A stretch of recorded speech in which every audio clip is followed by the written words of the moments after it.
I think we can start. Yeah, sure. Please. I Yeah. would like to welcome you all to this webinar on the planetary future. It's a pleasure seeing you all here. This will be the first webinar on this topic, and later this year we will host 2 more webinars on this subject.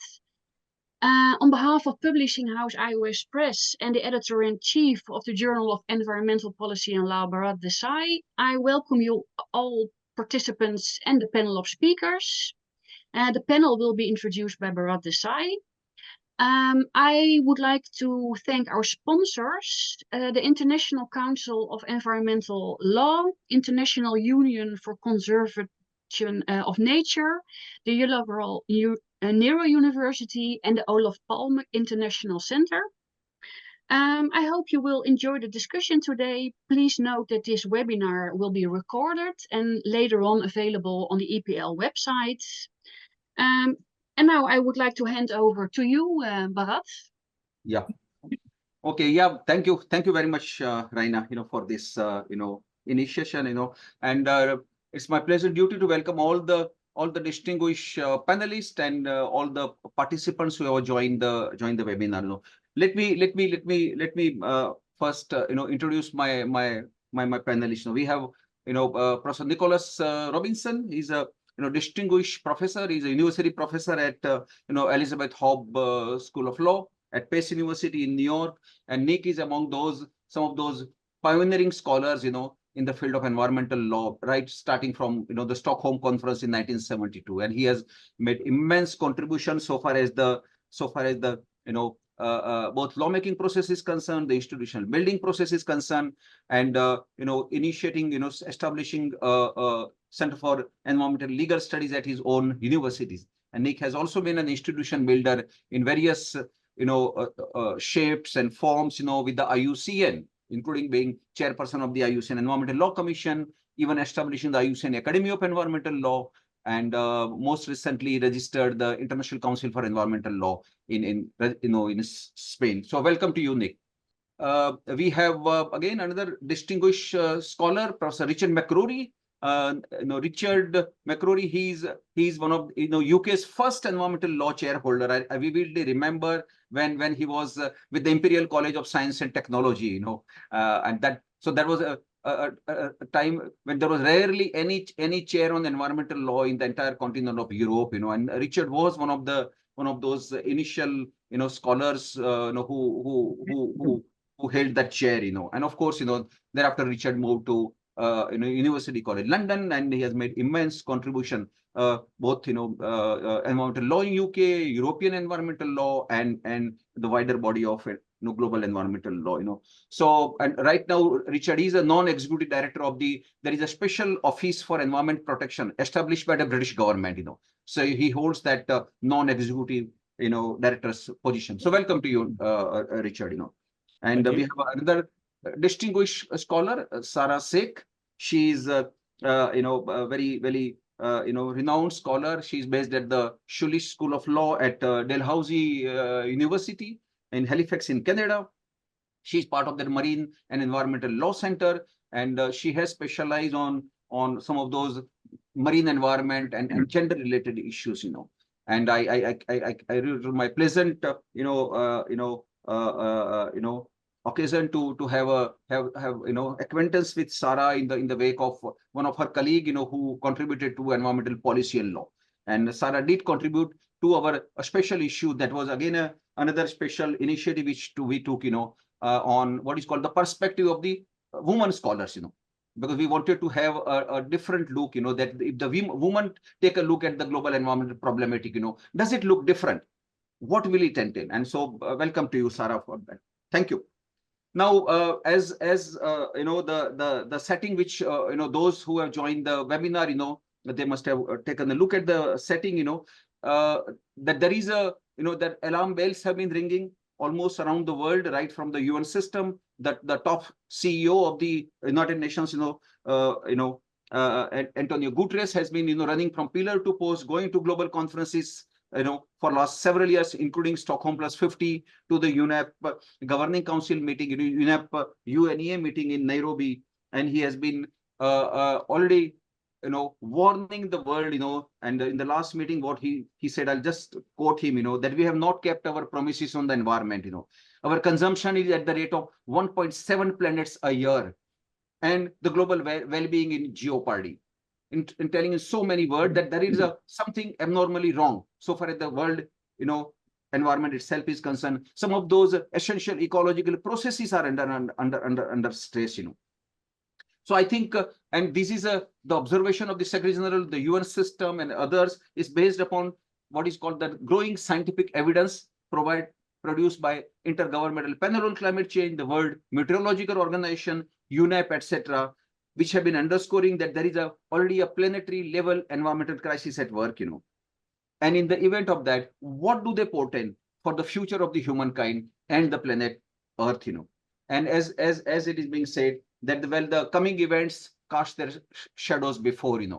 So is that a kind of a situation where the humankind somehow has sleepwalked into a global planet, or kind of a planetary level environmental crisis? That issue is very, very pertinent, and especially in the context of this year, where you can see the United Nations has been holding series of those global conferences in last 3 years, starting with Stockholm was 50 in 2022. In 2023, it was the New York Summit on the Sustainable Development Goals, and 2024, it's going to be the Summit of the Future on 22nd and 23rd of September in New York. This is going to be, as I wrote in my preface to the EPL, the year of the planetary future.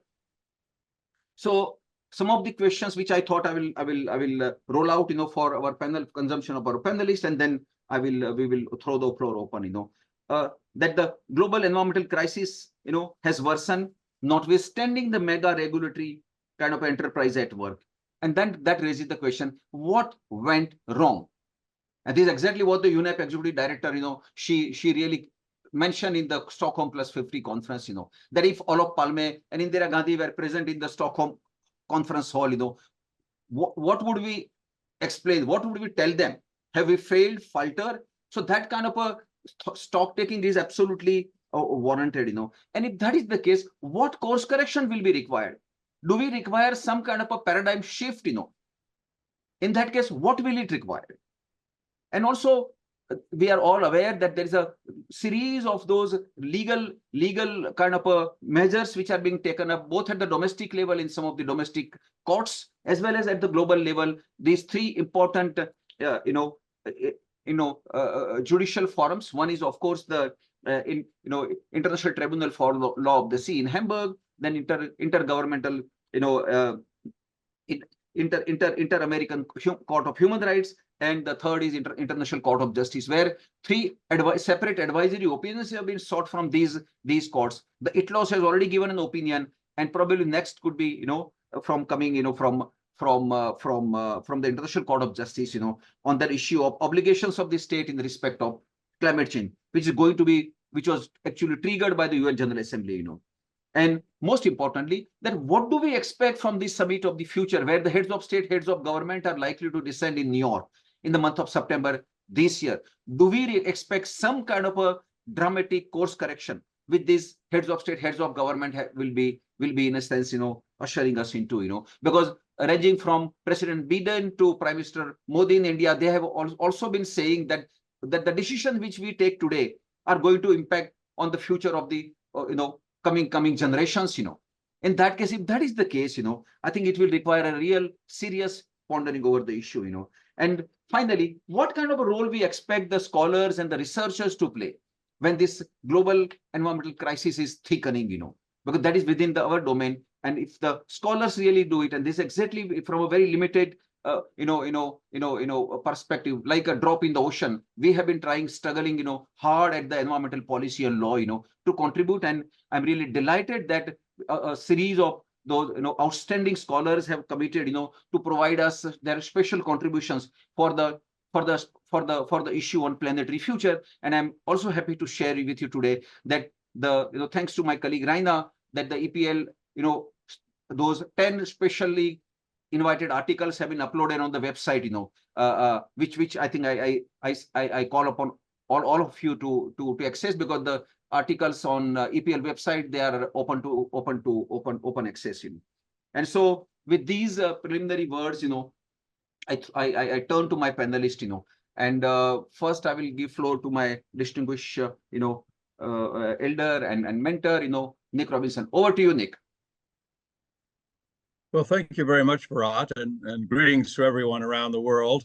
It's an honor and privilege to be with you at this symposium. It's great to see Richard McCrory and Sarah Sack, and we have hopefully we'll have a spirited discussion. I want to congratulate EPL and iOS and all of you for the issue that just went online today, the latest issue of EPL. It's quite a remarkable set of essays. So it's a great thing on World Environment Day. This is June 5th, World Environment Day, to have this issue put up online. I think it will make a very substantial contribution to our quest for a more sustainable planet and the role of law. So I'm going to speculate a little bit about the next few months of debate in the United Nations system, and whether, as Bharat says, we have a paradigm shift coming with things like the Summit on the Future. But then I'm going to focus really on what I think is the seminally important part of 2024. We have a remarkable moment in which we have an advisory opinion of the International Tribunal for the Law of the Sea on the fate of the oceans. I don't mean to steal Sarah's part of the discussion here. We also have just finished the oral arguments in Manaus, in the middle of the Amazon, of the Inter-American Court of Human Rights for an advisory opinion on the role of human rights and how they play out in the question of the climate catastrophe. This court already sees the worst effects of climate change and is addressing the human rights aspects. And then we've just finished the submissions to the International Court of Justice under the request of the General Assembly of the United Nations for an advisory opinion on the obligations of states with respect to the climate crisis. This set of advisory opinions is going to show a consensus, I believe, in what is the accepted international law. And the next step is, so what? What do we do about it? What do states do about it? How do we respond to that consensus? I believe the consensus among scholars already exists, but having the courts issue these rulings is going to galvanize focus on governments themselves. So the Summit for the Future has been proposed by the Secretary General. It's been very fraught in its negotiations. At first, the nations in New York at the General Assembly refused to have a statement of any new principles. They wanted just a consolidation and a consensus of what has already been decided. And so they produced a text 300 pages long, very difficult to deal with. I want to commend the negotiators for having, and the facilitators for having condensed that down to about 30 pages. That itself is an achievement. But there is quite a lot of thought that much that's in those 30 pages will be put aside, because we have a situation in which we now have armed conflict in several parts of the world quite openly. The conflict in Ukraine is violating the Charter of the UN. And there's not a consensus among states for addressing some of the essential machinery of the United Nations on keeping the peace when there is a war raging in violation of the peace. We then also have the fact that we're about halfway to 2030 and the decision in 2015 to adopt the Sustainable Development Goals. And the SDGs were intended to be the future. We were to attain the SDGs by 2030. And unfortunately, this progress has been elusive. It's true, we have great progress on water and sanitation. We now have better water supplies and cleaner water supplies for most of the world's people, which, since we're at 9 billion people, is an extraordinary accomplishment. We still have to deal with providing it for several billions more, but we were on track for that. but we're not on track for a lot of the other provisions, including SDG 13 on climate change, which has gotten regressive and the conditions are worsening. SDG 14 and 15 on the terrestrial and the marine environment. We have much to attain if we're going to move the SDGs forward. So if we don't set the basis for a near-term future, 2030, how are we going to set the basis for a longer-term future? And as you recall, the Earth Summit in 1992 was an outgrowth of the debates begun in 1972 in Stockholm. And 20 years after that, we were unable to get the future we wanted out of the Earth Summit's meetings in 2012. And so we negotiated the SDGs, and they're a remarkable set of agreements, but they are not making the progress that we know we have to make. So the other meeting that's going to take place in September, besides the Summit of the Future, is on September 25th. The General Assembly will hold a one-day high-level debate on sea level rise. Now, this future is happening right now. We are in the midst of sea level rise. It's going to continue to appear all around the world, and we know where the sea levels will be when the cryosphere has melted, because we can geologically trace the borders of the last area of ocean front. In North America, it goes right up to the Appalachian Mountains. Much of the world will find itself like Venice, where they will secure a number of their cities, but they will be surrounded with water. And this future is happening now. It's not in the future, but we can see it will progressively become more defined, and we will have no choice but to deal with it. So this is another aspect of the future that a number of states in the General Assembly have forced onto the agenda for a high-level meeting, more concrete than a general set of ideas about what our policy should be for the future, but rather a future crisis that has to be dealt with. So I don't expect out of the Summit for the Future to be a paradigm shift or a moment of great revelation. What I see is a sobering awareness that we're not attaining the objectives that we have set out to attain as a collaborative, multilateral, multinational system of interests, of stakeholders beyond the nation states. So what will shift? What can make a shift happen? We agree there's a planetary crisis, but so what? Do we just watch it happen and unfold before us, or are we able to respond? Well, I think we can respond. And I think we see in the agreement on certain international law tools ways to respond. I'm going to focus just on one in my brief remarks to share with you today, and that is the role of environmental impact assessment. In 1969, for the first time, we began to put together how do you do environmental impact assessments, how do you do a systematic way of looking at what could be adverse environmental effects of proposed actions or programs, and how do we anticipate and avert those adverse effects, or turn them to our advantage and find ways to enhance the quality of the human environment. This tool became universal. All but about 3 or 4 nations have already adopted national legislation requiring the use of environmental impact assessments. It's quite strongly advanced in the European Union. I was in England the year it was adopted in the United Kingdom. It's fascinating to see it happen. I was teaching for a year then at UCL and with Pace University.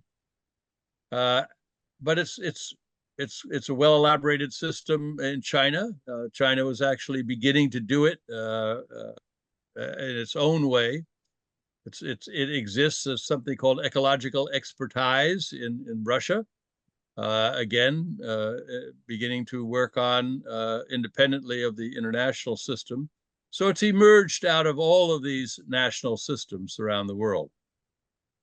It's basically a success in part because it does what our mothers told us to do when we were little: look before you leap. You don't jump off a curb into a busy street without looking both ways, or you'll be run over. And so it's a precautionary tool. It happens to be in Article 206 of the UN Convention on the Law of the Sea. And when the International Tribunal on the Law of the Sea gave its advisory opinion on May 21, 2024, on the request submitted by the Commission of Small Island States on Climate Change and International Law, in paragraph 365, the tribunal observes, concerning the content of an environmental impact assessment, the tribunal considers that the broad wording of Article 206 does not preclude such assessment from embracing not only the specific effects of the planned activities concerned, but also the cumulative impacts of these and other activities on the environment. In the context of pollution of the marine environment from anthropogenic greenhouse gas emissions, planned activities may not be environmentally significant if taken in isolation, whereas they may produce significant effects if evaluated in interaction with other activities. Moreover, the broad wording of Article 206 does not preclude the assessment from including the socioeconomic impacts of the activities concerned.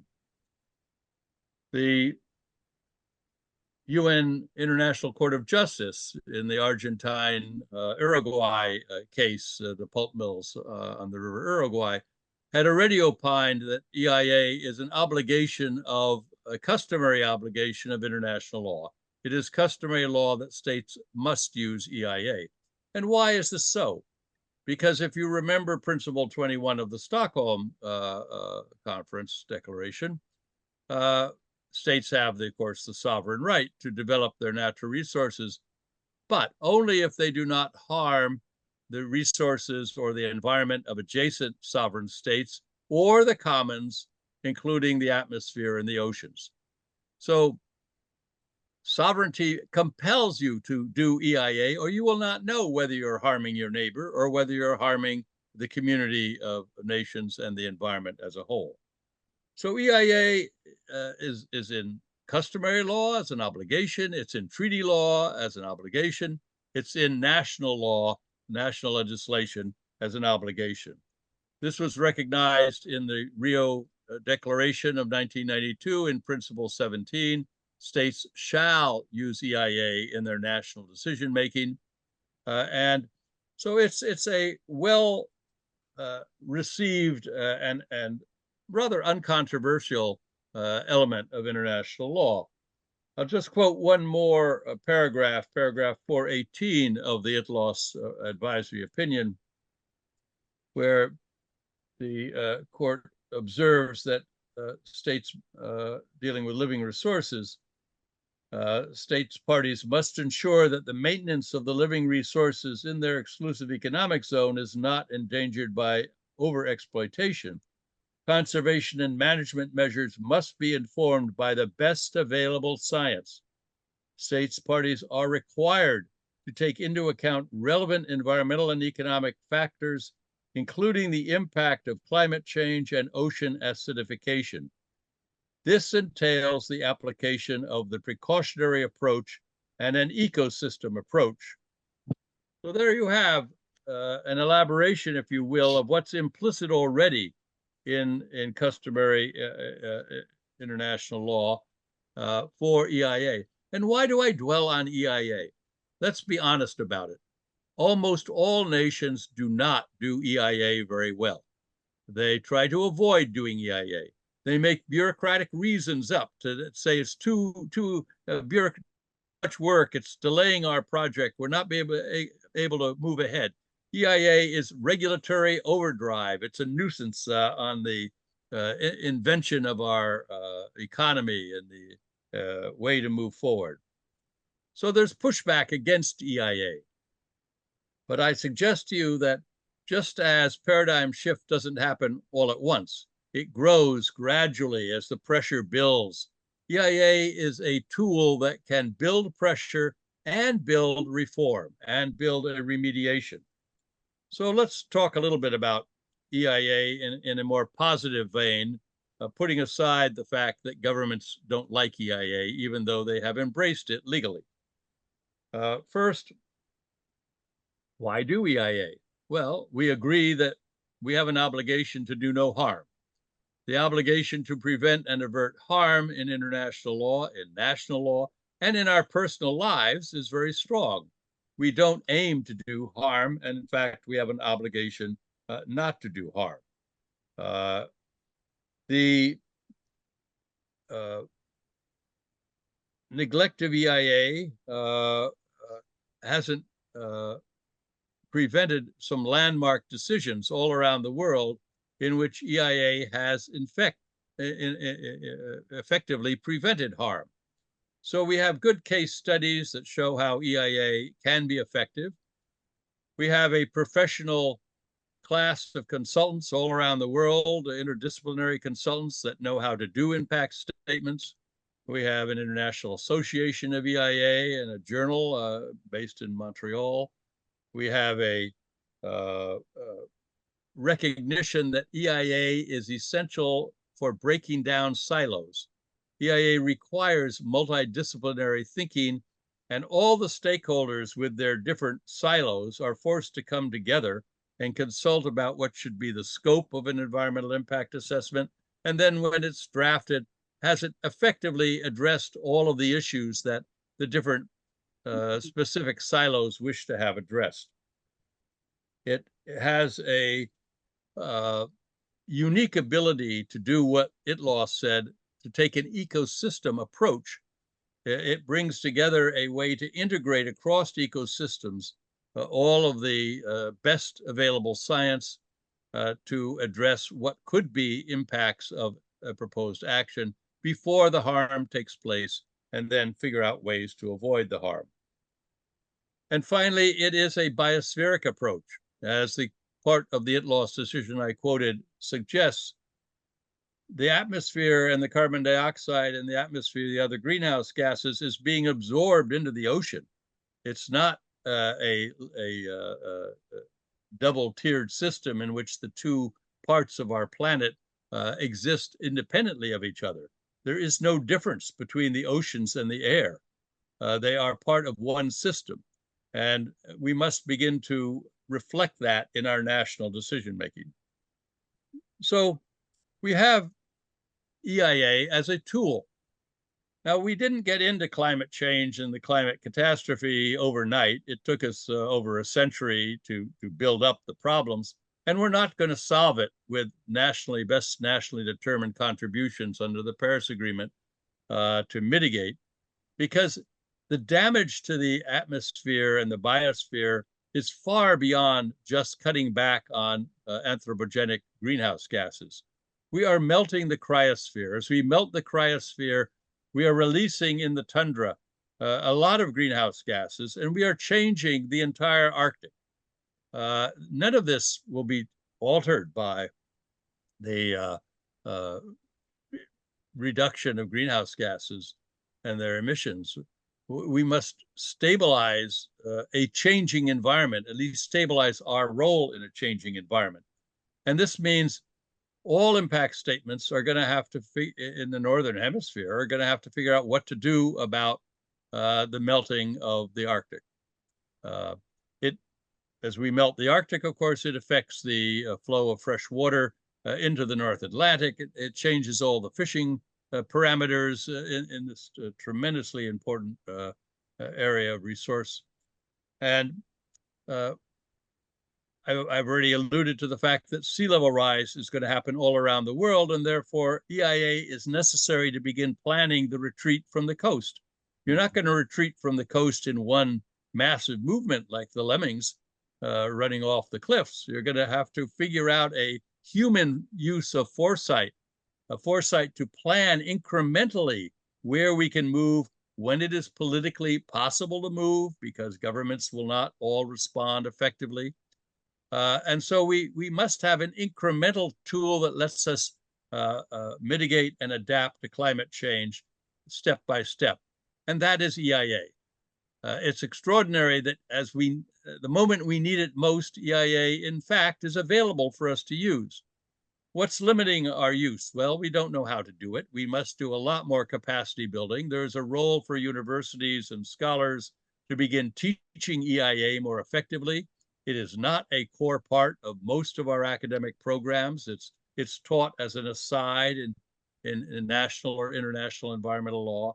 It should be a fundamental part of our education, and not just for law, but every discipline, every stakeholder, every silo literally has a role to play in EIA and can be galvanized in that direction.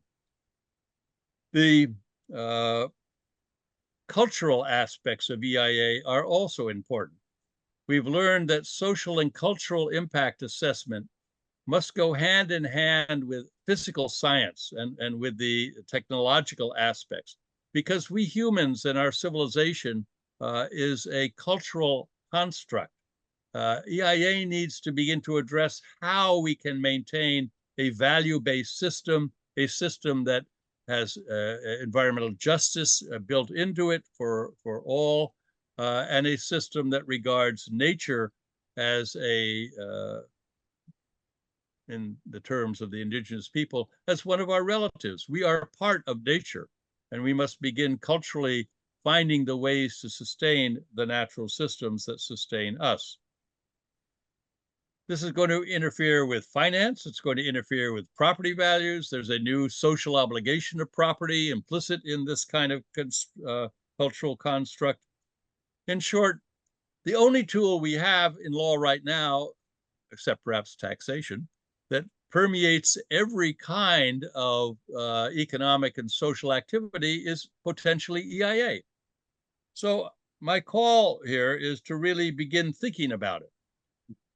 We need to have our artificial intelligence community begin to write the algorithms that will require the use of and immediately propel the use of EIA whenever we're using AI to guide or structure our decision making. Algorithms can do that. I don't think any of the people in Silicon Valley have ever heard of EIA, except to object to it when they want to expand around Palo Alto with their physical infrastructure and have to do an EIA under the California Environmental Quality Review Act. So EIA needs to engage with the AI community and vice versa. And then ultimately, and this gets back to your point, Bharat, about the vision for the future, what is our vision for the future? If we have a vision for the future which wants to sustain a just world that values and nurtures our relationship with nature as nature nurtures us, we're going to have to come up with new tools. I suggest to you that the tools exist today. They are not a boring, bureaucratic, regulatory overlay on economic creativity. They are, in fact, a tool towards salvation. So thank you very much, Bharat. I look forward to a spirited debate on these points, and we'll see how the afternoon or the evening or the morning in this webinar progresses. Thank you. Yeah, thank you very much, Nick, for covering a wide terrain, of issues, so far as the, mapping the planet, the kind of the crisis with the planetary, our future, faces, and you have covered a large number of issues ranging from the threat posed by the conflicts in the world, because today almost 1/4 of the world lives in conflict zones. 1/4 of the world, 2 billion people, they live in the conflict zone, which is one of the debilitating factor which has almost put the sustainable development goals in peril. And there are alarm bells which are ringing.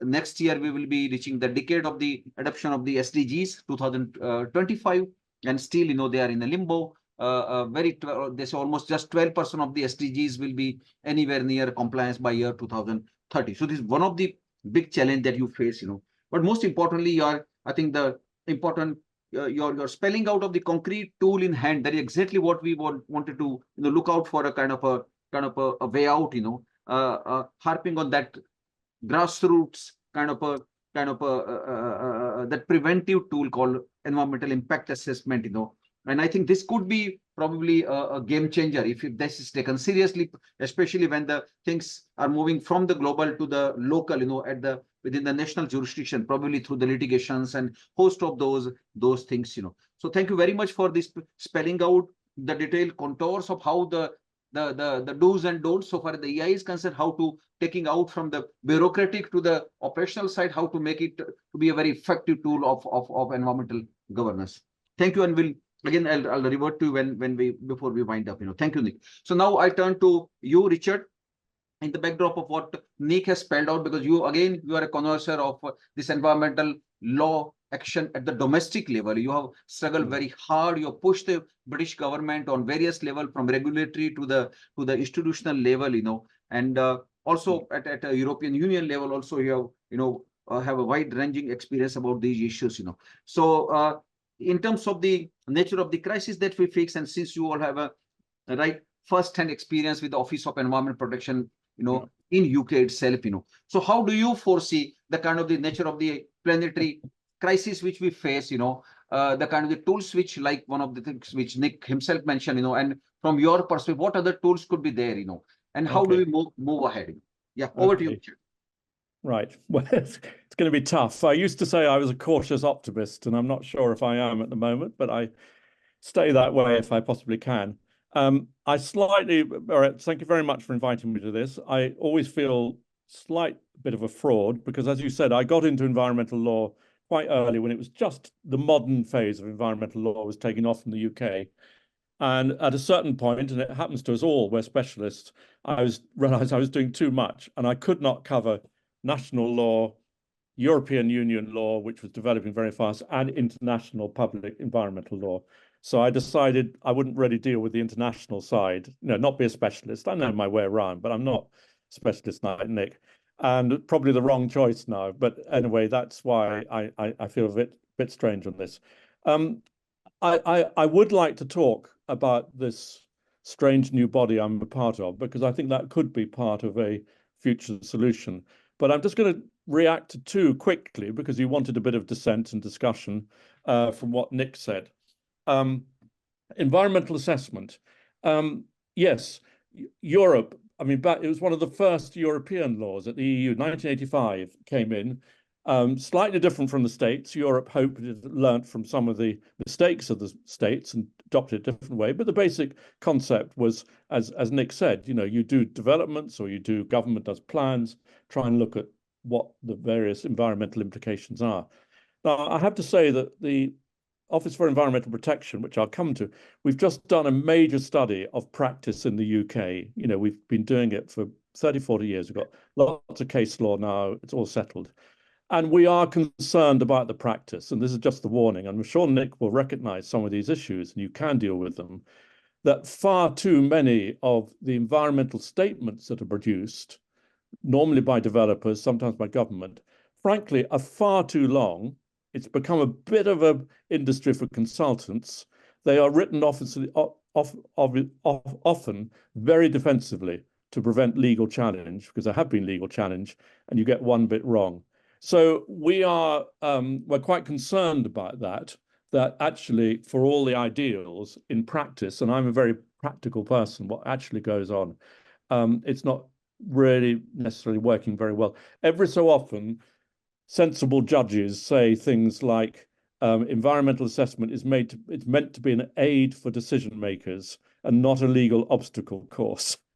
And there are solutions. Now, one of the interesting things, and we will see whether this may be a way forward for environmental assessment, the UK government, because we are now post-Brexit, can do, in a sense, what it likes, apart from international law. It can do a new way, has proposed, and the framework legislation is there. The detail, of course, is not, you wait to a new way. We will still have environmental assessments, and public participation and dealing with alternatives, all the kind of classic things. But the assessments will be very much focused on medium, long-term environmental outcomes as defined by the government, and there's your danger point, but things like biodiversity goals, air pollution goals, water goals, and the assessment will be focused on, will this development or this proposal or plan help those goals or will it not? So it's much more focused. Devil will be in the detail, but I just sort of raise that as an issue. You have to be very careful, any new law, how it actually develops in practice. The second thing I just mentioned, because I'm quite confused about this in my own mind. Nick mentioned, we've now had, and we're increasing the amount of climate change litigation, both at national and at international level, and strategic litigation. And as you will know, there are a lot of big funders who are funding this sort of litigation, want it to happen. And we've just had, I think Nick didn't mention, we've just had the European Court of Human Rights given a very important decision on climate change in Switzerland, about Swiss policies. And it was brought by, rather strangely, a number of elderly Swiss women who said that particularly the heat in the summer it was really affecting their human rights. They gave their decision last month. It's one of these 200-page decisions. It goes on and on and on. And there's a lot of very complicated stuff where I don't think it's very clear about who can bring an action and who can't, can groups. But I'll leave that aside. That's about locus. But they do find for the first time that the climate change can amount to a breach of human rights under the European Convention. And they say that the Swiss government has not done enough and needs to do more. Now, there's a very strong, I'm going to say strong, there's a dissenting opinion by the British judge, who's actually half German, saying, I absolutely agree, climate change is probably the most serious issue affecting the country, but I'm worried that the courts are straying too much into policy areas. We're not equipped to dealing with such a complicated area, and we are a distraction. And I've just been at a very interesting meeting of European environmental scholars, which meets once a year.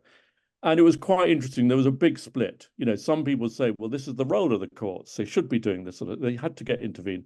And other ones feeling, well, this is a distraction because climate politics, the politics of climate change, and that's how it's going to happen eventually, is immensely challenging. And there's a danger, and we're all lawyers and academics, and we love court cases because it seems to have a kind of nice beginning and an end and a sort of definite decision. So I think this is a real challenge about, in a lot of the complicated environment, and it's a good classical challenge, is how far should unelected courts stray into policy areas? I think there are some areas where the courts clearly, they can send the right signal and say you've got to do something, but it's the question of the next stage. And I don't find it an easy answer, actually, I have to say. But I worry that there is a distraction. But as I said, there was a division amongst the scholars on that. And we might want to come back to that because I think it's going to be very important. But the other thing I would like to mention this sort of new body, because one of the things I think, and you will know this very well, the last 20 years, we've seen a phenomenal rise of specialist environmental courts and tribunals in many, many countries. I mean, I think it's sort of several hundred now.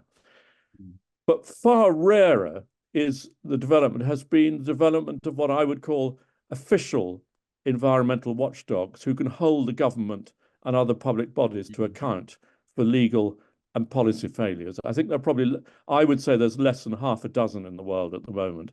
Hungary, there's one, Austria a bit, the Indian Green Tribunal to a certain extent played that role, and the New Zealand Commission.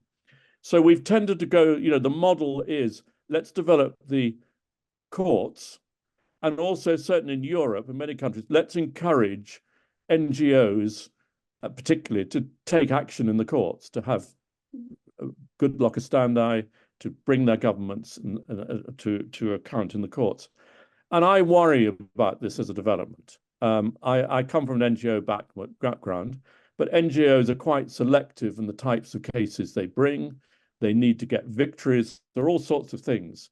And I think there is a case, and this happened after Brexit provided the political impetus for it, but it didn't need Brexit for it, to for this kind of national watchdog body. And what they've done is, and I'll just, if I could, 10 minutes on this, and then I'll leave it open discussion. It's called the British Office for Environmental Protection, and it was created about 3 years ago. It's got about 70 staff, so it's not tiny, it's not enormous for times, and that includes about 10 lawyers, very bright lawyers joining it from all over the place, from Client Earth, National Farmers Union, Environment Agency, and so on, who want to be part of this. And I was involved in creating the body, and I'm now a non-executive director. But I have to say now, to protect myself, my remarks are totally personal. I'm not giving an official view. And it's got a whole range of powers in law. It can advise government on new environmental laws. It can investigate the implementation of environmental law.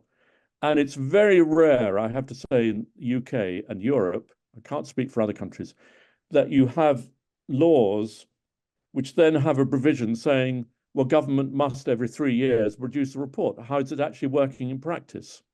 And there was a European member of parliament who once said, as a parliamentarian, legislator, we're very good midwives, i.e. we love helping giving birth to new laws, but we're not very good mothers, i.e. we don't really look after what's happening to them in practice.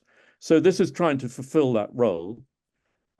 It provides an annual review of the government has committed itself to long-term environmental goals, not just climate change, biodiversity, water quality.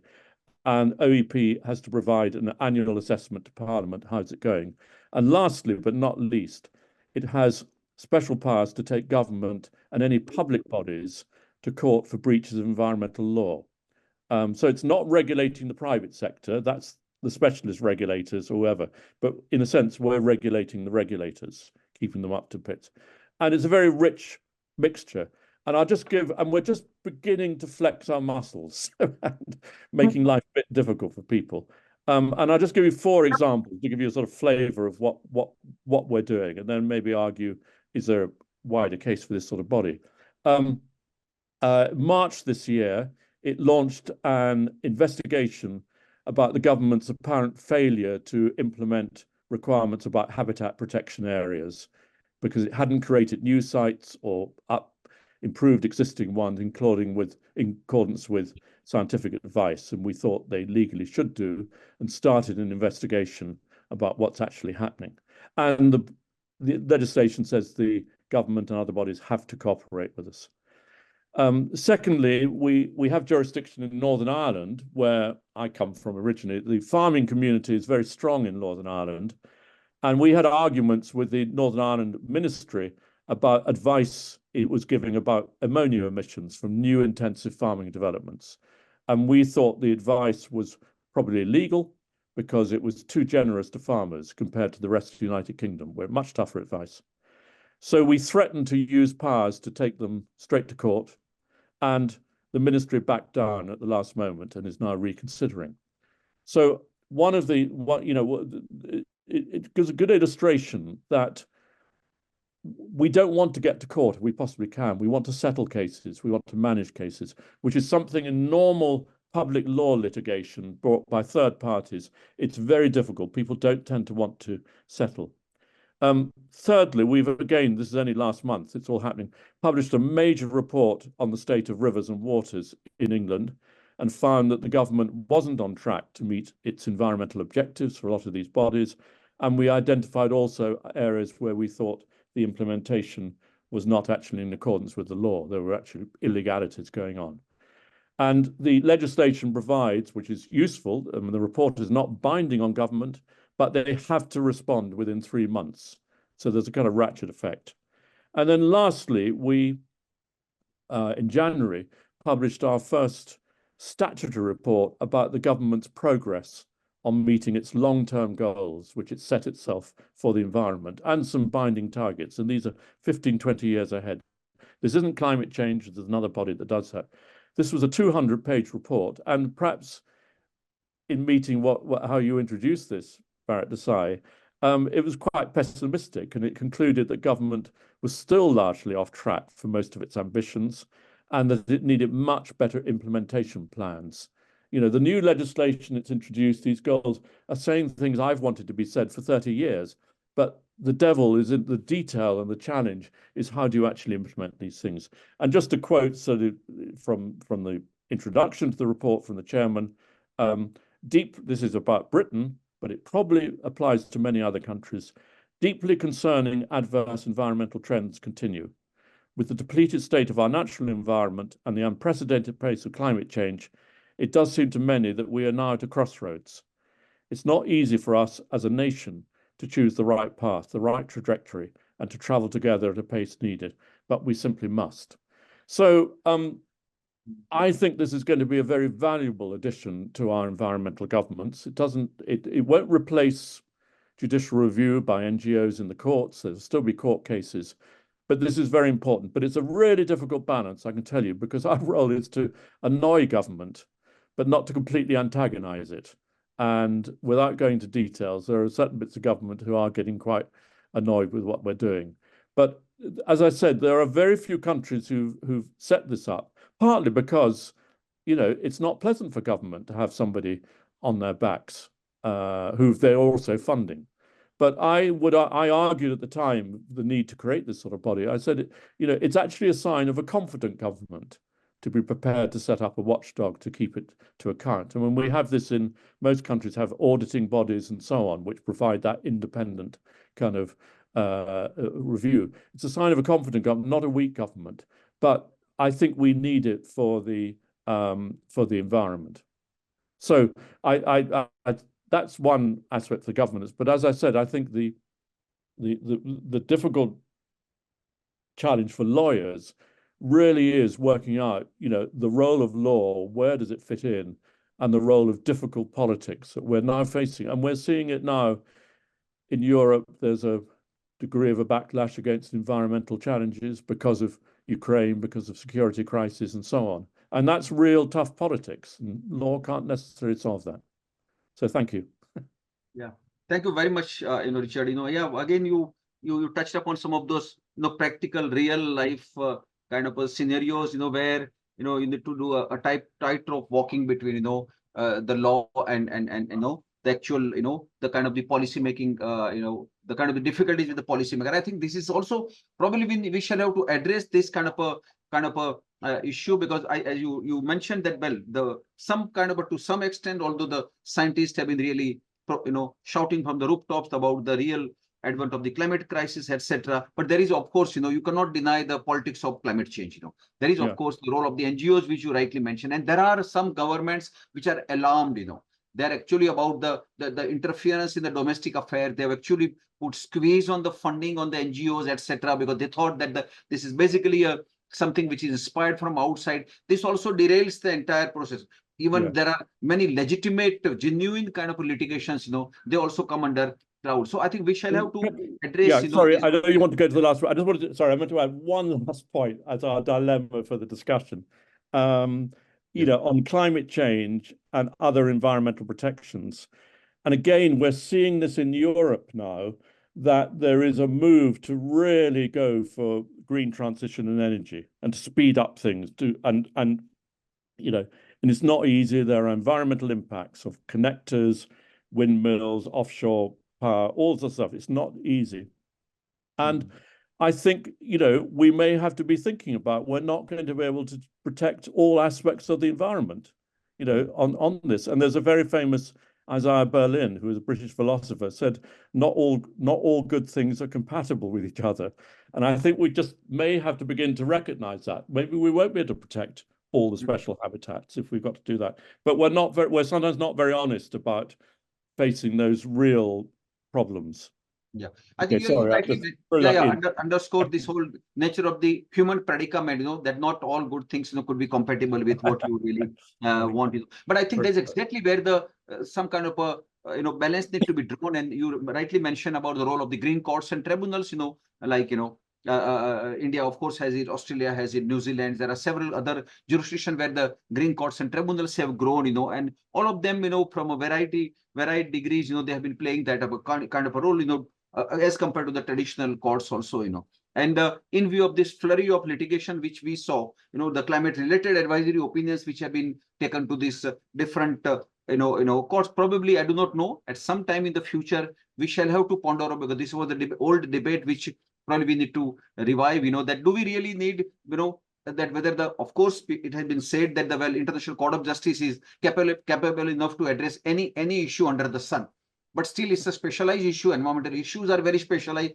We will need to see as to how the ICJ will finally come to the grips of the advisory opinion sometime probably next year, but that also will raise a question. We'll at some other time we'll address, that do we really need an international environment court? I've tried to address this issue on international courts and tribunals as the new sentinels, so far as the environmental issues are concerned. But maybe at some other time we will address that. Thank you very much, Richard, for raising the issue. And I'm sure, I think there is maybe the Office of the Environment Protection UK, probably whether that provides a kind of a role model for other jurisdictions to follow. That remains to be seen. Now I turn to our third eminent panelist, Sarah Sek. Sarah, I think she has been raising a lot of issues, even from a gender dimensions also, and especially from her domain, her institute, from marine environment and host of other issues she has been raising, So over to you, Sarah. Thank you very much for including me in this rich discussion. There's been so much that's been said already that I'd love to respond to, and yet this could go on all afternoon and evening, I think. I want to say, actually, just to start, in terms of my own role and background, I'm one of those people who currently is in a weird position because I hold a chair that is a human rights chair, and yet at the same time, I'm the director of the Marine and Environmental Law Institute. So some people would look at that and say, well, these are completely incompatible. These are dealing with completely separate issues. And my claim is, no, that's not at all the case. In fact, the focus of my human rights work is on the intersection of human rights and the environment. And so, and of course, this includes the marine environment. And so we're bringing really everything in together. I'm speaking to you now from Bonn, where I'm attending the Bonn climate negotiations. And well, here I've attended special sessions on gender, on children, and this morning on Indigenous people and local communities. So to say that human rights and environment are not connected is, of course, not the case, and this includes in the marine environment context. Yet, what I did to prepare for today was to take a look through the Pact for the Future Revision 1 to get a sense of how these kind of interconnections and interdependencies were actually being articulated in the current draft. And it's concerning. So for those who haven't looked at the draft, it comes in 5 parts. The first part is about sustainable development and in particular financing for development. The second part on peace and security. The third part is about science, technology, and digital cooperation. The fourth part is on youth and future generations. And the fifth is on transforming global governance. Now, in the first part on financing for sustainable development, there is an entire action on climate and climate finance, and that resonates certainly well with what's going on here. There is also Action 9, which is about the environment, and it does seem to point to interconnections. We're deeply concerned about rapid environmental degradation. We recognize the urgent need for fundamental shift in our approach. We must conserve, restore, sustainably use our planet's resources for health and well-being of present and future generations. It mentions all kinds of different things. But then when it comes to its specific recommendations, it says, for example, that we agree to conserve and sustainably use oceans and seas. But of course, if you look at the ITLOS advisory opinion in Article 192, it's about protecting and preserving, and the court reads in, it doesn't read in, I think it says it's there, that preserve includes restore. And so this goes far beyond what we're seeing in the pact in terms of the language that's here. A second point is it talks in this action article about the importance of, we agree to promote sustainable lifestyles and circular economy to address sustainable consumption and production. And I've made this point in other places. If you read the introduction, the very first action item, or and sort of the overview, there's a real focus on we must alleviate poverty, but there is no mention explicitly of we must alleviate overconsumption by the affluent. This never gets mentioned. Low-hanging fruit. Let's just ban private jets for the next 10 years while we figure out the climate crisis. Cannot seem to ever make it into these kind of documents. There is a lot about tax, finances all through it, but my claim is that this is different. If we can't actually wrap our heads around the need to address overconsumption, and in particular overconsumption by the affluent, then there's a certain lack of legitimacy to these kind of documents from those who are poor and facing these ecological challenges that have been driven to a large extent by overconsumption and unsustainable lifestyles. So that's a second point, is just I'm not entirely happy with the language that's in here. More generally, I note that the word marine appears once in this document. The word ocean appears once. Environment is on maybe 10 out of the 20 pages, biodiversity on 6 pages, climate on 7 pages. But the point, and sea does appear twice, one of which is under the peace and security aspect. But the point here, if we read again the ITLOS advisory opinion, which I think is a phenomenal decision, it is very rich, and it has the potential, I think, to be transformative if, instead of centering climate all the time, we were to shift and center oceans and the marine environment.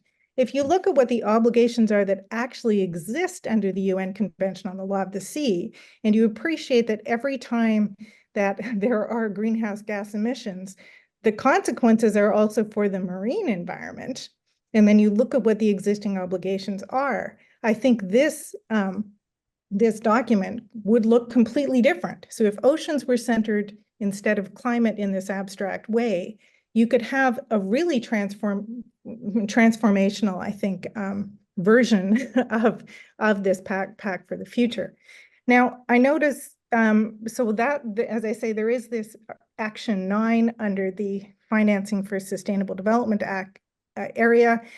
There is also, under Transforming Global Governance, Action 42 that is focused on human rights, is very detailed, but while pointing to the importance of recognizing the interdependence and interdivisibility of human rights and so on, takes note of, the right to development, but does not make any reference to the right to a clean, healthy, and sustainable environment. And yet, of course, that was recognized in UN General Assembly resolution in 2022.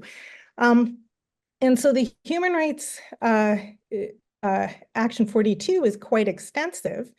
If you scroll down to Action 50, which is the one on the environment, it simply says, it's impoverished would be a polite way to put it. It says we will strengthen the international governance arrangements for the environment and enhance cooperation and deliver on our ambition to protect our planet. We recognize the crucial importance of tackling global environmental challenges and for the future well-being of people and planet. We agree to explore options in the United Nations Environment Assembly to strengthen the global governance of the environment with the aim of accelerating the implementation of existing commitments, strengthening compliance and accountability, including commitments relating to finance to address global environmental challenges and crises. Now that sounds good on one level, but it completely misses the point that environmental challenges are also human rights challenges, they're also sustainable development challenges, they're also everything else. So by putting, and a lesson that we get from the ITLOS advisory opinion, which says very clearly, the climate regime is not lex specialis. Compliance with the climate regime does not excuse non-compliance with the UN Convention on the Law of the Sea, including the obligation to protect and preserve the marine environment.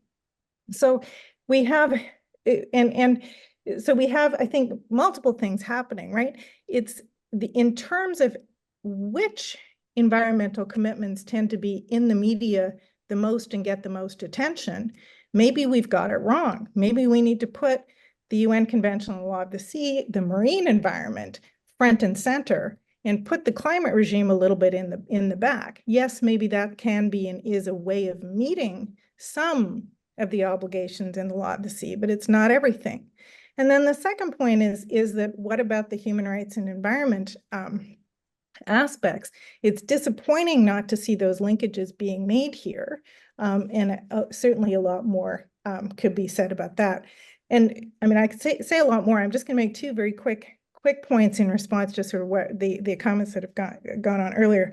First of all, in terms of the UK example, this sounds great. I want to learn more about it. I teach domestic environmental law, and also, of course, grapple with the international and oceans dimensions. In Nova Scotia, we've had something like that, but not with the enforcement aspect. Certainly, the idea that that the government will state what the environmental goals are and have various kinds of oversight mechanisms. So at some point, I want to learn more about what this added, what seems to, oversight and enforcement piece is, because that sounds very promising. On environmental assessment, I agree with everything that was said, but note in the Canadian context how challenging it's been. And this is where my former colleague Meinhard Duell, an expert in many things, but perhaps especially impact assessment law, would step in. But federally, we have an impact assessment law, the Impact Assessment Act, that was designed to address both biophysical and social dimensions, and including Indigenous rights, although it doesn't use sort of the human rights language as some of us might prefer. But as soon as it does refer to climate, or it did, it has referred to climate, and this has led to challenges from the provinces who say the federal government has overstepped its jurisdictional capacity, because some of the provinces want to keep their fossil fuel industries away from federal government oversight.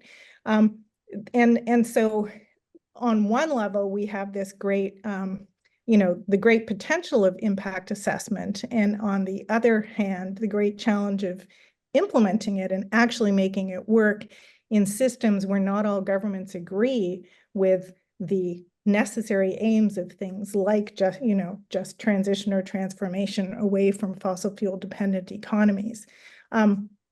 Ironically, I think the ITLOS decision, with its focus on the fact that the law of the sea, the obligations in the law of the sea to protect the marine environment can and are violated by terrestrial activities causing greenhouse gas emissions, is very valuable and may prove to be valuable in the Canadian context for trying to sort of work through these jurisdictional challenges.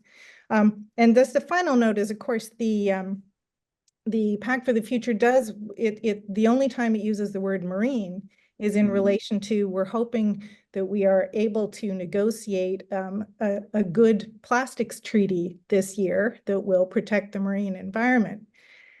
Are we going to be able to, or is it going to replicate in some way the problems that we have in the climate regime? Should we again be really focusing on what does the UN Convention on the Law of the Sea already say, and what does that tell us about what we should be doing to address plastics? Rather than coming up with some kind of, trading off of this and that, which tends to be, unfortunately, too common. I'll stop there. Thanks. Yeah. Okay. Thank you, Sarah. Specifically bringing in the zero draft of the Summit of the Future. In fact, I didn't want to much hype, dwell upon that, because it's not a very, very, very, very promising and very encouraging draft. I do not know, maybe very, very bureaucratically drafted. It doesn't, I think, although notwithstanding all the hue and cry with the UN system is making, but it doesn't promise any kind of a radical kind of a draft, or any kind of even on governance reforms, or any kind of thing on the treaty making, or those kinds of. So and that's again a very, very flip side of that. Is exactly what I said, that, well, how do we fill up the gaps, so far as these things are concerned, the parallel things which are happening at the intergovernmental level, and what the sovereign states will do or will not do on that issue. And you have raised several of those questions, how, whether that will be inspiring, and from how do we move forward from that draft, as and when that draft will be adopted by the Summit of the Future, in the month of September this year itself.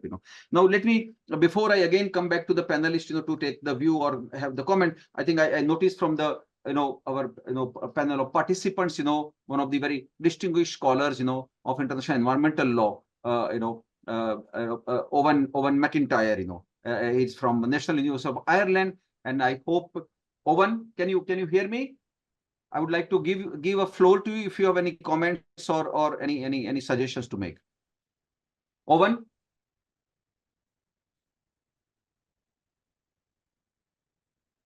I can see his name. Yeah. Yeah, Owen. Yeah.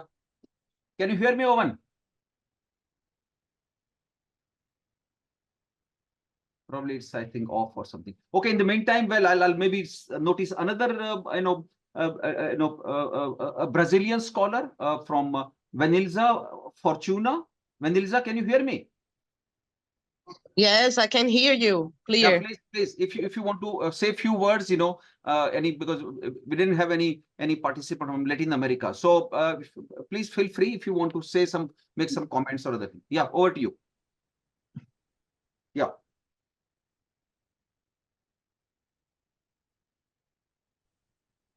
I want to thank you all because I'm very happy to integrate this group, and I hope to contribute with articles and conference in the future. Okay. We together are stronger. Okay, thank you. Yeah. Thank you, Vanessa. Yeah. Okay. So I do not know whether I can connect with Owen. Owen, can you hear me? Okay. In the meantime, yeah. So I'll again turn back to our panelists. If you have any comments, or because we have about 20 minutes left. So I think maybe in another round of observations. Probably specifically what picking up threads from where Sarah left. In terms of the zero draft of the concrete outcome with the Summit of the Future is planning. How do we look at it? Do we expect anything? Which probably in run up to that time, we still have several months. Can any kind of a campaign or any kind of a awareness drive by the universities, the scholars, and others, can it really make an impact, or to make some kind of a course correction in terms of having something which could really impart a ray of hope for the future? Over to you, Nick. I just quickly comment and endorse the importance of the marine area, because the United Kingdom is an island, and I think it's something like 80% of our, if you like, our jurisdiction is marine.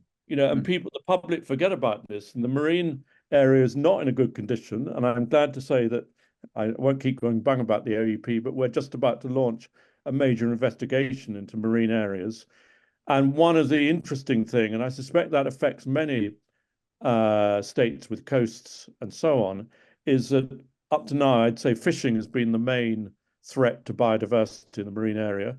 But increasingly, there are other threats. There's green energy, offshore windmill, offshore powers, connectors.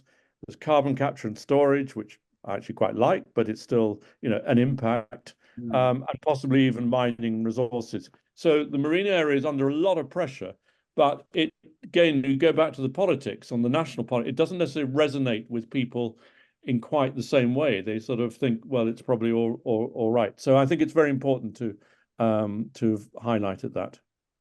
Okay, fine. So again, I'm connecting the kind of international focus on the marine and the international policy back to the kind of national politics and law and how one connects those two. Okay. Thank you. Yeah, what do you need, Nick? Yeah. We like the old version of marine impacts on deep seabed mining or offshore oil and gas. It's okay to have oil and gas in the North Sea. That's part of the ocean part we like. Well, aside from my facetious remarks, in fact, we're not going to get much changed in the Pact for the Future, because it's being negotiated by the missions in New York with the approval of the capitals. And they've only got 2 months to do further work on it. And so the real challenge is how to keep what's in it, because there are missions that are instructed to remove sections. So I think the ship has sort of lost its way. I think Sarah's 100% right that the text ignores it. Only looks at the SDG that talks about the use of the marine environment as if the marine environment were not at risk. The terrestrial environment they see is at risk and needs to be protected. But back in 2015, we still thought the oceans were available for us to continue to exploit without worry. That's clearly wrong then, and it was wrong when we negotiated the Part 12 of the Law of the Sea Treaty, which has in it the protection of the marine environment. So ITLOS has not been absorbed by the diplomats in New York. They haven't taken into account the ruling and factored it into the pact. They're only echoing prior decisions of the General Assembly. It's a rather narrow focus, which is why I think we need a broader tool that cuts across all sectors, such as EIA. Now, one of the reasons I think, and I agree entirely with the critiques that Sarah and Richard have provided on what's wrong with EIA. EIA has lots of practical failures or inefficiencies.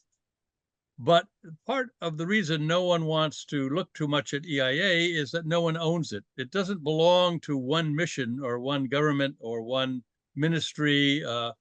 It sort of cuts across all of them. And the party that has to do the EIA is supposed to be something of an honest stakeholder, honest broker, bringing all the stakeholders together. But as Richard points out, it's captured by the consultants. They make money. People don't want to get involved in the downside risk.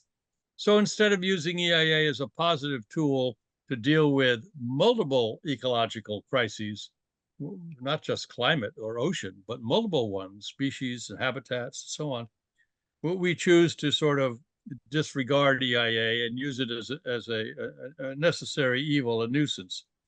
So I think we need to get beyond looking at existing commitments, which is what's happening in the General Assembly. They don't want new commitments, they want existing commitments. And what ITLOS requires us to do is look at the consequences of what we agreed, which means new kinds of commitments will have to be made in the context of using or involving the marine environment. I think ITLOS is also, the ruling will echo again when we look at the Inter-American Court of Human Rights, and as Richard points out, the European Court of Human Rights ruling on the Swiss senior citizens, the ladies who chose to stick up for their rights to age in equality. And I think we're going to see a biospheric approach begin to emerge from these advisory opinions. The biosphere is being changed by the 9 billion people. And as the effects of a new biosphere, a new kind of biosphere emerge, we have to have new kinds of governmental programs, new kinds of economic and social and indeed cultural programs. You can't eliminate the tundra and act as if that whole northern climb is going to stay as it was. So my sense is that once ITLOS says the atmosphere and the oceans are one, they're one system, and we begin to think about what would happen if the heat transfer, there's no international law on heat transfer yet, but the thermohaline circulation of heat from the poles to the tropics and back to the poles is being changed. The Pacific has had heat waves underwater that are unprecedented, and now it's happening in the Atlantic. The ocean temperature off of Florida, as we have this webinar, is over 90 degrees Fahrenheit. This is extraordinary at this time. So I think we're dealing with an entirely new world from a human perspective. Nature's just following its patterns, but nature's takes eons, epochs, geological time periods to make its changes, and we're doing it in a few centuries. So I think we need to have tools that let us adapt in every sector, in every way. Now, I think we tried that with something called the Council on Environmental Quality in the United States, and it still exists, but it's rather weak. And its attempt to provide oversight has been marginal. We have an Office of Management and Budget, which has tried to get a handle on the economic side of what a governmental agency in the United States does. So I'm really a fan of Richard's new enterprise, but we've seen attempts to do this that have been sidetracked over time. Another one was the Office of Technology Assessment in our Congress, which was supposed to present, let us look at what could happen if we develop a lot of new plastics and something goes wrong. But we didn't like looking at technology assessment because it was a drag on economic growth and investment. So we abolished the Office of Economic, rather Technology Assessment. The OTA disappeared. And I think it's terribly important that this new Environment Protection Authority in the UK succeeds somehow. So I'd be curious to know, why not do an investigative report on why has environmental impact assessment not worked well in the UK, and what should it be doing? Yeah. Well, in a way we've done. I mean, so you can see that this is my optimist side. I say, well, this is a contribution. It's not going to solve everything, but it's an important contribution. I will probably give it about 10 years, and then something else will change or it will get done. I'd just say one thing, and I don't know whether this applies to other countries. One of the things we noticed with the environmental assessment, one of the problems is that the civil servants, the public officers who are meant to be doing the assessments, if you like, judging them, not necessarily preparing the assessments. Often in our country, it's the developers, and then they have to put it all together. It's partly to do with austerity in public. They're getting younger and younger. Now, I'm not against youth, but if you are a 25-year-old planning officer, you don't want to take robust decisions in a sense. You say to the developer, just cover everything, because I don't want to get to litigation. You don't make, and we're seeing it also we're just about to do another big study about inspections particularly waste inspections from regulators. And again, the actual regulators are getting younger and younger. And that, I'm not against youth, I'm very pro-youth, but it has a kind of distorting effect. And what happens is that, they then get, I mustn't go on about environmental consultants, but they get hired by consultants.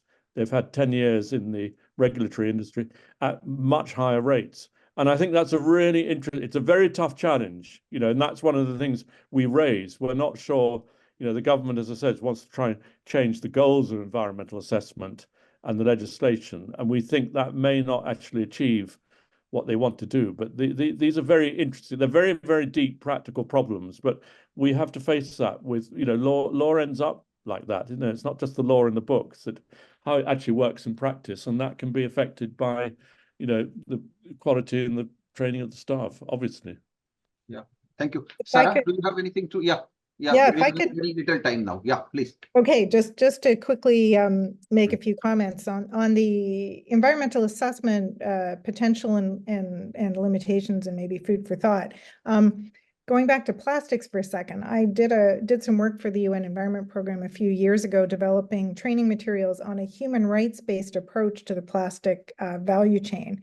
And I learned a lot about plastics, which are absolutely terrifying in terms of impacts on human health, as well as, the marine environment, fish, implications for fishers, coastal communities, but, beyond, right? We're still at the early stage of learning about the impacts of plastics and chemical additives. But going to the ITLOS decision, right? Like if, in fact, as was pointed out, environmental impact assessment in relation to potential impacts on the marine environment is, necessary, if cumulative impacts are also supposed to be taken into account, and if this environmental assessment includes terrestrial activities, then what does this say about any time a new petrochemical manufacturing plant is being put in place that is going to be producing more plastics? Surely that is something that must go through an environmental assessment and consider its impacts on the marine environment. I think that would be wonderful. I don't see governments doing it, but I think it would be wonderful and is essential. Another piece that seems to be missing that we've been looking at is environmental assessment of shipping. How does that work, or could it work, or what are the implications of that? Anyway, there are many pieces here, I think, and great potential for us to explore and maybe push the boundaries. And maybe that's what we need for this transformational change. Okay, so, thank you, Sarah. Now maybe I can little within few minutes we are left with, maybe I can throw the floor open if any of the participants have any comments, queries, or any questions. Please feel free. Is there any comment, any question, or any suggestions? If not, then maybe I'll bring the meeting to a closer. It's a really remarkable that at least we started little bit so far as taking a little closer look into this entire new global discourse on planetary future. And from EPL side, it's again, as many people will be aware, that twice in a year we host this webinar on 5th of June on World Environment Day, on 10th of December on Human Rights Day. So twice a year, but this year, in view of this Planetary Future Summit, we plan to have 2 more webinars. One is just prior to the Summit of the Future on September 19, again, where we will invite some of the contributors, who will be, who have already contributed. That there are 10 articles already on the web page, and there are some about hopefully about 20 odd more contributions will be forthcoming. So we hope to have another round of part 2 of this webinar tentatively on 19th of September, and finally before the year comes to a close on 10th of December, maybe with a panel of another contributors on 10th of December. And so I think our whole approach is, well, most of the process is state-centric and intergovernmental domain where it is happening.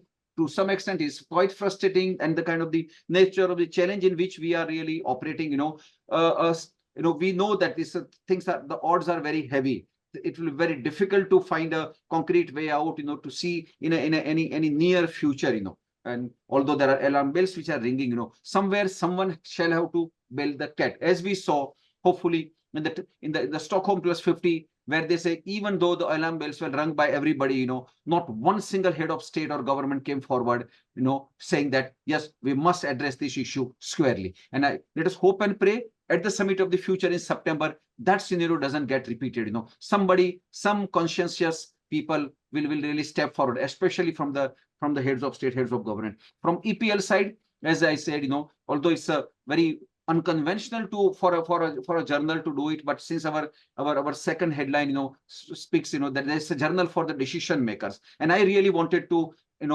walk into the footsteps of the legendary founder of the environmental policy and law. And we celebrated his centenary only in the month of April, Wolfgang Burhani, and I wanted to really experiment with this as to that if the scholars they do it, then how do you make those things which are palatable for the decision makers, and a journal which will really provide this platform to some of these outstanding scholars, And as I said, I invite everybody, to access those 10 commendable those papers which are already uploaded. That includes one by Richard, and we look forward to have a contribution from Nick as well as Sarah in the forthcoming issue, maybe coming out maybe by end of August or so. With these words, I really thank all the 3 eminent panelists, to Nick Robinson, Richard McCrory, and Sarah Sek. Thank you very much for enlivening our debate, and we'll continue this in the course of next few months. Now I'll hand over this for a formal vote of thanks to my colleague Raina Steen, who's in. Over to you, Raina. Thank you. Okay. Thank you, Bharat. Well, thank you all for your time. I think it was a very stimulating and inspiring webinar. We will promote a recording of the webinar on social media, so hopefully it will go global. Thank you, Bharat. Thank you, panel, and thank you, Fleur, for the technical part of this webinar. And well, I hope to see you on one of the forthcoming webinar on the planetary future. Thank you very much. Thank you. Thank you. Thank you.